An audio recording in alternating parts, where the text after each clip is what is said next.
이런 건 제가 어제 그 설교를 준비할 때도 그랬고, 또 교회에서 집으로 올 때도 그랬는데, 자꾸 눈물이 나는 거예요.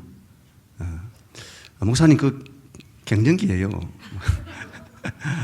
그렇게 말하실지 모르겠습니다만 그게 아니고, 최근에 저에게 일어나는 일들이 제 개인적으로 좀 꿈만 같은 그런 마음이 들었습니다.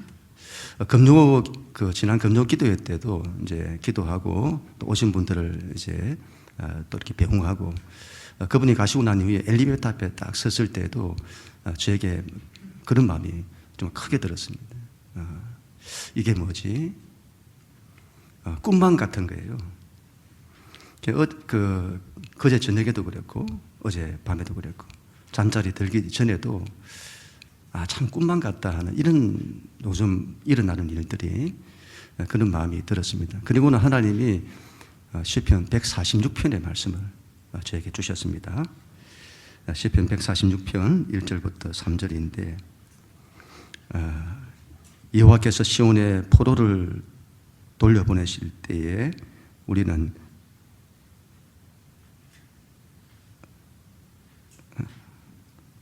꿈꾸는 것 같았도다.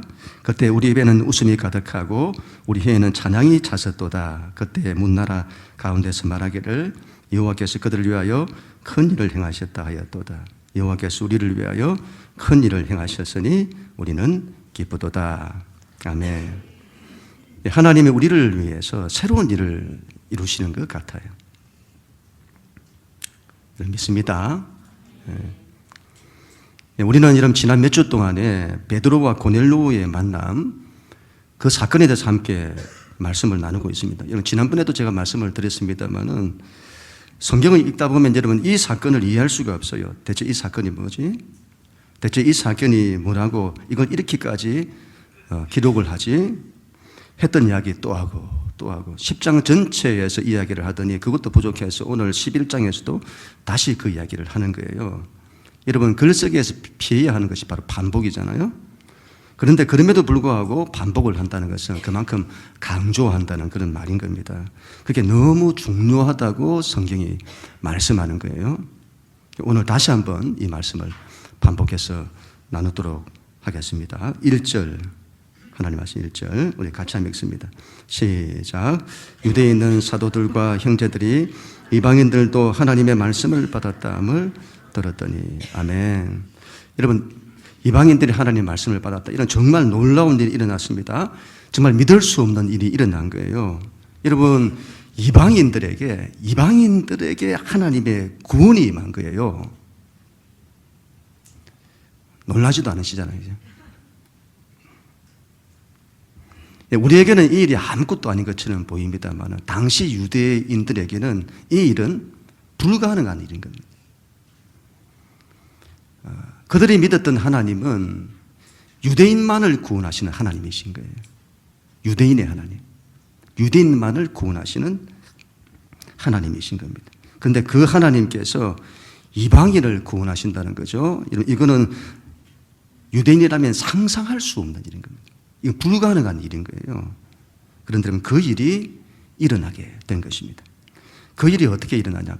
베드로와 고넬료라고 하는 이 두 사람의 만남을 통해서 일어나게 된 겁니다. 이들의 만남을 통해서 거대한 장벽이 무너지고 새로운 길, 새로운 문들이 열리게 된 것입니다. 새로운 물꼬가 열리게 된 거예요. 이 사건을 통해서 복음이 이스라엘 땅을 넘어서 이방을 향하게 됩니다. 복음이 온 세계를 향하게 된 것이에요. 하나님께서 제자들에게 세계를 주시는 겁니다. 세계를. 온 세계에 대한 하나님의 꿈과 비전을 주시는 겁니다. 우리 하나님은 세계와 역사를 경영하는 분이세요. 우리 하나님은 온 세계와 역사를 구원하시려고 하는 꿈과 비전을 가지고 계세요. 그 꿈과 비전을 우리에게 주시는 겁니다. 우리가 인생을 어떻게 사는지를 보세요. 우리가 어떻게 인생을 살아가죠? 오로지 자기죠. 오로지 자기. 모든 관심이 자기 인생. 이런 사람이 자기라고 하는 이 벽을 깨뜨리고 자기를 넘어서는 것은 이게 얼마나 어려운 일인지 모릅니다. 여러분, 우리가 하나님을 믿는 우리는 반드시 이 자기 중심이라고 하는 이 벽을 벗어나야 합니다. 자기를 둘러싸고 벽이 있어요. 이 벽을 허물고 자기를 넘어서야 합니다.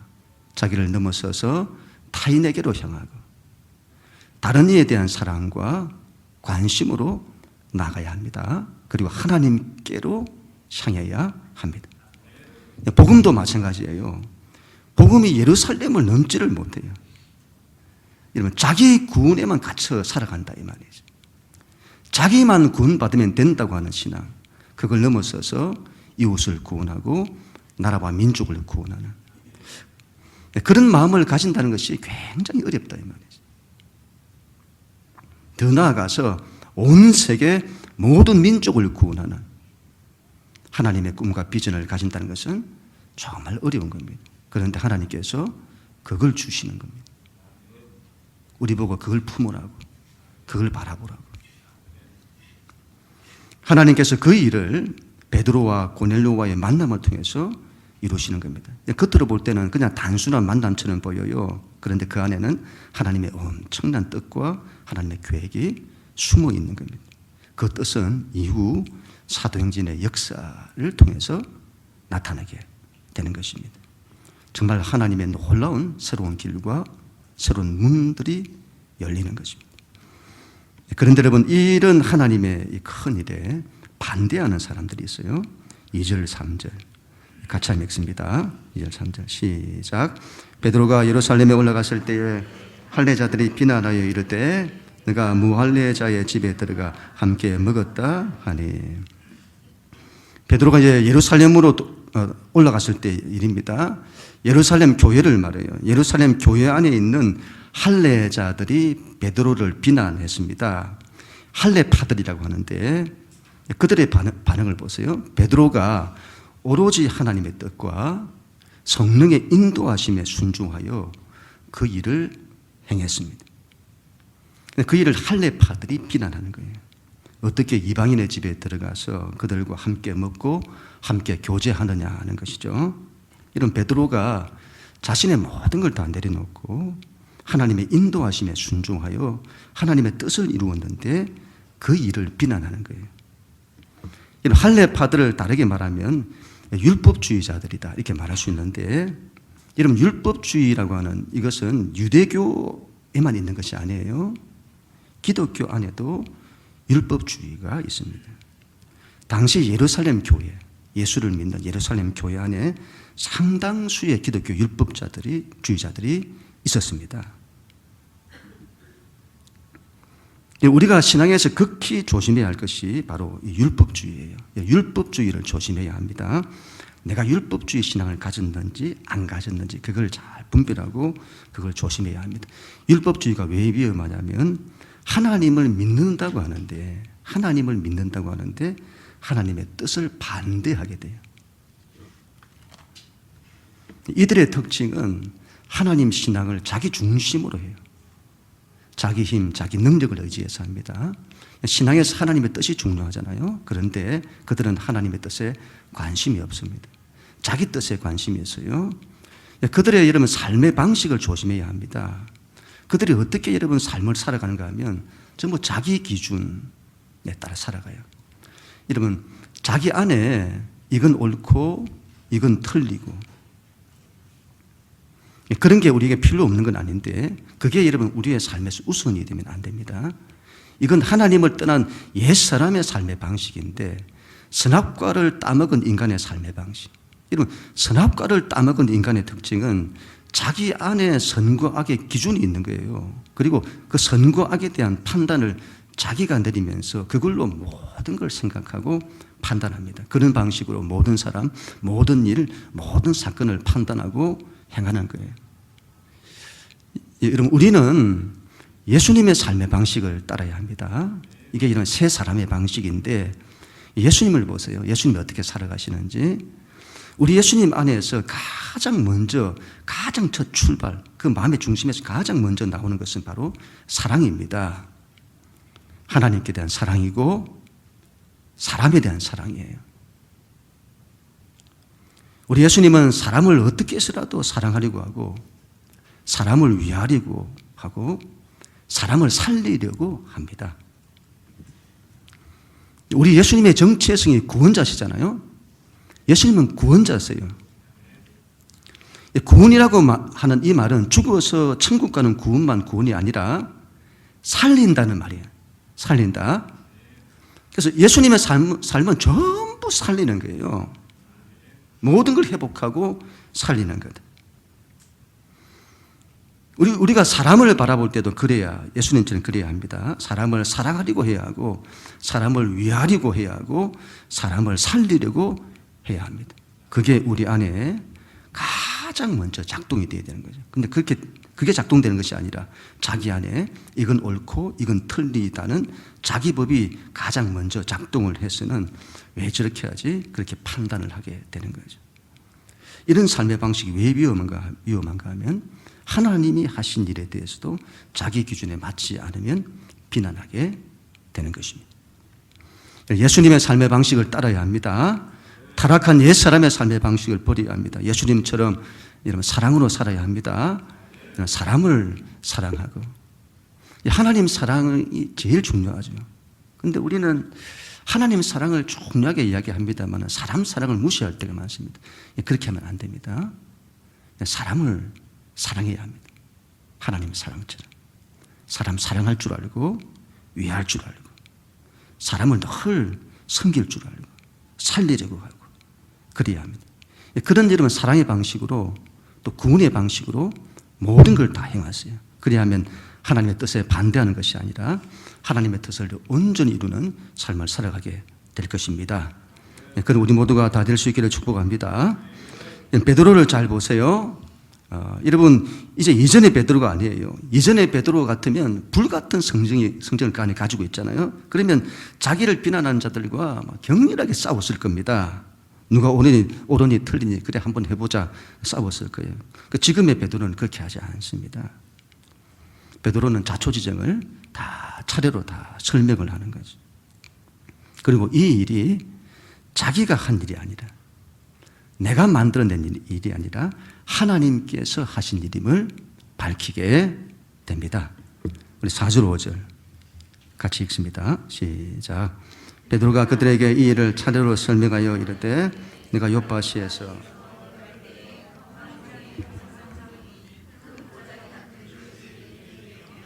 하늘로부터 내리어 내 앞까지 드리워지거늘. 아멘. 베드로가 그 일을 차례대로 다시 설명을 해요. 보세요.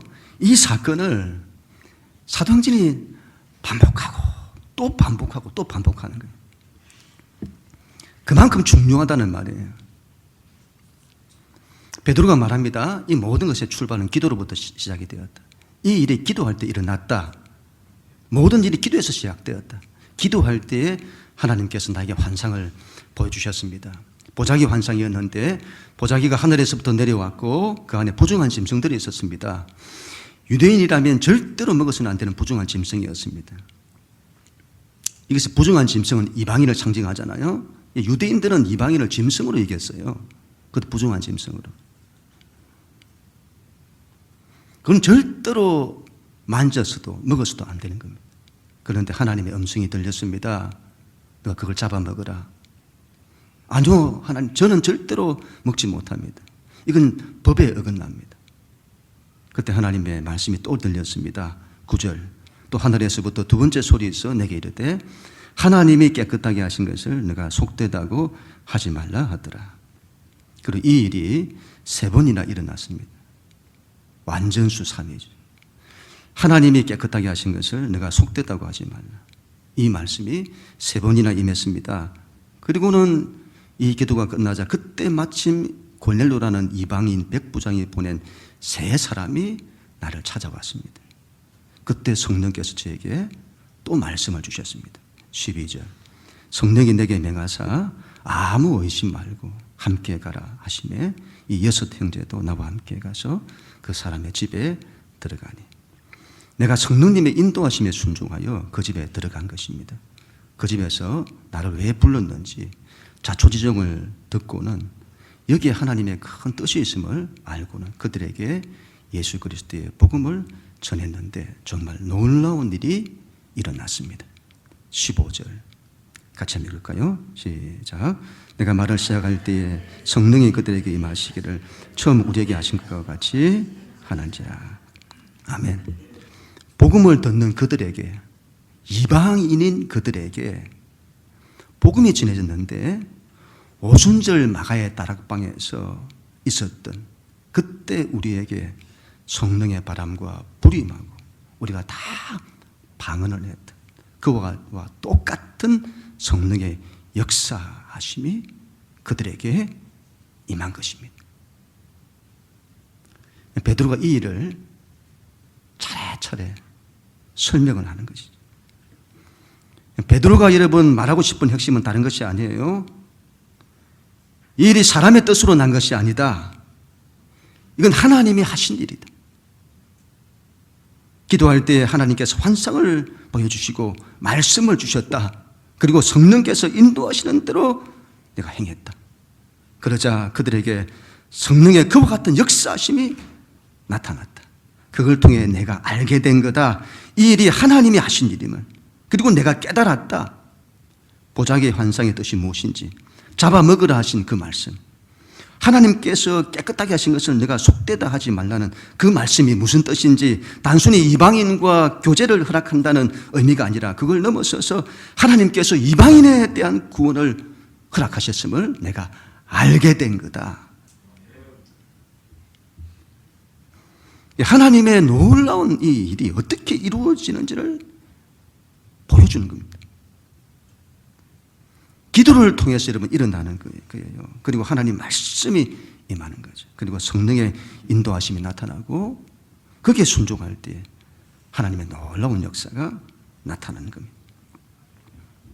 네, 여러분 제가 이제 몇 번을 통해서 기도와 말씀에 대해서는 말씀을 좀 나누었고 오늘은 성령님에 대해서 좀 말씀을 드리려고 합니다. CT에서 방송 내가 매일 기쁘게라는 그 프로에 오륜교회를 담임하셨던 김은호 목사님이 나오셨는데 그분이 이런 말씀을 하시는 거예요. 본인이 목회를 하면서 가장 어려웠던 게 뭐냐 할 때 목회자로서 자기 안에 너무도 큰 공허함이 있었다는 거예요. 그런데 그게 있으면서도 없는 것처럼 사람들 앞에서 설교하고 목회하고 그게 너무 힘들었다는 거예요. 그렇게 목회를 하면 뭐하냐? 내 안에는 일어나지 않는데 다른 사람에게는 이렇다고 설교하고 목회하는, 그렇게 목회하면 뭐하냐? 그렇게 수많은 사람들이 있으면 뭐하냐? 그게 무슨 소용이냐? 그런데 그게 비록 저만의 문제가 아니라 수많은 목회자들의 문제라는 거예요. 자기 안에 실패감, 낙심, 좌절감, 그러면서도 목회를 해야 하는. 그런데 여러분, 이분이 그 모든 문제가 내가 성령님을 의지할 때 해결되더라는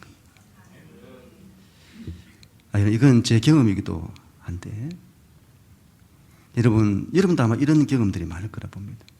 어떤 일이 될 듯 하면서도 안 되는 거예요. 내가 하나님의 말씀을 붙들고 그 말씀에 대한 믿음으로 사는 거예요. 그런데 어느 정도 뭔가가 되는 듯한데 그 이상이 일어나지 않는 거예요. 돌파가 되지 않는다는 거죠. 제가 성령님을 붙들면서 깨달은 것입니다. 작년 한 해 동안에 정말 제가 성령님을 찾고 구하고 붙들었는데 그때 그 일을 통해서 깨닫게 된 거예요. 아, 성령님을 의지해야 하는구나. 이 모든 문제와 그 해결 방식은 어떤 방법적인 문제가 아니구나. 어떤 조직의 문제가 아니고 프로그램의 문제가 아니구나. 이건 영적인 문제구나. 이건 성령님을 의지할 때 되는구나. 그리고는 성령님의 인도하심과 그분의 권능을 구하게 된 것입니다. 그때부터 하나님의 역사가 나타나기 시작하는 거예요. 내 안에 있는 실패감들이 사라지고 한계를 뛰어넘게 되고 어떤 돌파가 일어나게 되고 문제가 해결되는 그런 일들이 일어나는 것입니다. 우리 신앙이 우리의 힘에 있지 않습니다. 이건 이런 이스라엘 역사, 구약의 역사가 결론 내린 겁니다. 우리 신앙은 성령님 없이 할 수 없어요. 그런데 우리가 이런 신앙을 어떻게 하는가 하면 성령님 없이 신앙생활을 합니다. 굉장히 많은 분들이 그렇게 해요. 그러면 신앙에서 계속 실패를 경험하게 될 겁니다. 하나님의 말씀을 붙들고 믿음으로 산다고 하면서도 내 안에 실패감, 좌절과 낙심과 불안, 두려움 이런 것들이 일어나고 뭔가 그 이상이 일어나지 않는 거죠. 이런 성령님께 관심을 둬야 합니다. 성령님의 바람과 불을 사모해야 합니다. 그분에 대한 부분이 실제여야 합니다. 그분의 인재를 사모해야 하고 그분의 함께하심을 사모하고 그분의 인도하심과 순종하는 법을 실제적으로 배워야 합니다. 그분의 통치에 순종하는 법을 배워야 합니다. 여러분, 사람은 자기를 부인하는 만큼 성령님의 통치가 나타나게 됩니다. 제가 성령을 받고 난 이후에 결심했다고 했잖아요. 하나님, 제 모든 걸 이제 다 내려놓습니다. 제가 가져왔던 모든 목회처라, 제가 가져왔던 모든 신학, 제가 지금까지 목회를 하면서 제가 가져왔던 모든 목회적인 경험들, 하나님 다 내려놓습니다. 이제부터는 오로지 성령님의 인도하심에만 제가 순종하겠습니다. 그때 이후에 성령님의 함께하심과 인도하심, 그분의 통치가 제 삶에 나타나기 시작한 것입니다. 이런 성령님이 어떤 분이시죠? 성령님은 말씀을 실제되게 하시는 분이십니다. 우리가 하나님의 말씀에 대한 믿음을 가지고 성령님을 의지하면 성령님께서 하나님의 말씀과 하나님의 뜻을 우리를 통해 이루어 주세요. 놀랍도록. 이런 성령님이 인도를 하시면 정말 놀랍습니다. 모든 것이 맞아떨어져요. 모든 것이 통일되게 됩니다. 모든 벽을 다 흠으세요. 새로운 길이 열리고 새로운 문이 열리게 되는 것이죠. 우리의 믿음을 자기에게 두지 마세요. 자기의 힘, 자기 능력, 자기에게 두지 마세요. 우리의 믿음을 성령님의 권능과 그분의 통치에 두어야 합니다. 그분께서 우리를 통해서 하나님의 뜻, 하나님의 말씀을 성취해 내시더라고요. 성령님 의지하면 하나님의 일이 우리를 통해서 나타나게 될 것입니다. 우리 모두가 다 될 수 있기를 축복합니다. 드디어 베드로는 이렇게 결론을 내립니다. 우리 17절, 18절 마지막으로 같이 읽습니다. 시작. 그런즉 하나님이 우리가 주 예수 그리스도를 믿을 때에 주신 것과 같은 선물을 그들에게도 주셨으니 내가 누구에게 하나님을 능히 맡겠느냐 하더라. 그들이 이 말을 듣고 잠잠하여 하나님께 영광을 돌려 이르되 그러면 하나님께서 이방인에게도 생명 얻는 회개를 주셨도다 하니라. 아멘. 베드로가 여러분 성령의 역사하심을 말하면서 결론 내리는 거예요. 사도행전이 성령 행전이라고 하잖아요. 모든 관심이 성령님께 있습니다. 성령님의 역사하심을 말하고는 결론 내리는 거예요. 우리가 주 예수 그리스도를 믿을 때 나타났던 성령의 역사하심이 그들에게도 나타났다. 그럼 이게 어떻게 사람의 일이냐? 이게 어떻게 사람이 한 일이냐? 이건 하나님이 하신 일이다. 이건 하나님의 뜻이다. 하나님이 하셨는데 내가 누구에게 하나님을 능히 맡겠느냐? 이 일을 하나님이 하셨는데 누가 맡겠느냐? 이건 누구도 막을 수 없다.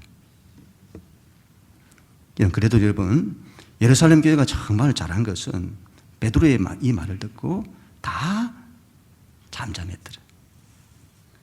그리고 다 수긍한 거예요.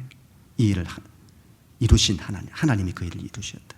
그리고 그 일을 이루신 하나님께 영광을 돌렸다는 거죠. 하나님께서 이방인에게도 구원을 주셨구나. 이제 그 길이 열리는구나. 그 문이 열리는구나. 그리고 예루살렘 교회가 이 일에 대해서 확증하는 겁니다. 하나님이 하시면 그렇게 되는 거예요.